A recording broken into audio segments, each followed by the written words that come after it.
Ito yung ano, ito yung 'pag hawak mo talaga ang budget of operation.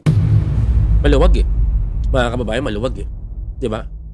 Sana ano, sana lumutang na 'to si Kong Sandy. Kasi hangga't hindi siya lumulutang, mahirap pa rin hanapin, eh. Magkakaroon ng problema. May nakikita kaagad akong problema, pero mamaya di-discuss ko. 2024, 5.8 billion sa NEP. Sa BICAM, 5.084. Sa UA, 3.306. Laki, Sa 2024, nakakalaga po ng total na 14 billion 190. laki, ah.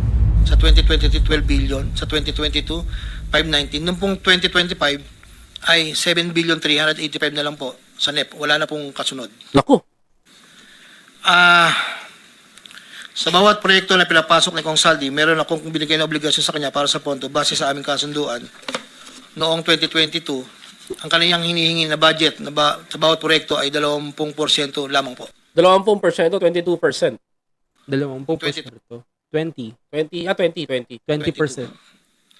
Kung makikita niyo po, Your Honor, isasabi ko na rin po to, na yung larawan po nandun po sa, kasama po ako, na nakatayo, yung opisina, yun po yung 20% po na 2022 inaayos po namin. Subalit nung taong 2023 hanggang 2025, ito tumaas ng porsyento ng 25% po. Laki. Ang pag-abot ng porsyento para kay Kong Saldi sa bawat proyekto ay kadalasang hindi isang baksakan. Ito rin ay nakadepende kung paano na ipasok o na-insert.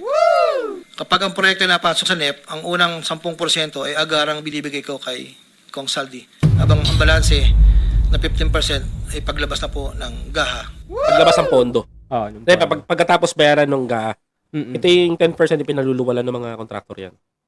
Within 1 to 2 months, iniipon ko muna po yan bago po ipadala sa kanya. Kapag ang proyekto naman ay naipasok ng Kong Saldi sa BICAM, ang unang 10% ay binabayad sa kanya matapos lumabas ang GA at ang balancing 15% ay binibigay makalipas ng 2 buwan mula nang maaprubahan ng GA. Wow. Busog na busog ang Talagang buhay. no? Nilaro nila ng husto yung bawat labas at Grabe. pasok ng pera. Bago ka mabayaran kasi ng buo, kailangan tapos yung project. So, Oo. pirma, ganito. Clearance. Clearance yan eh. Pag na-clearance na, and then sa kanila makukuha yung full For payment. payment. Talagang nilaro nila ng husto Nilaro. yung pera. Husay. Pero kapag proyekto ay naipasok gamit ang UA, ang 25% ay agarang iniipon ko pati binibigay kay Kong Saldi.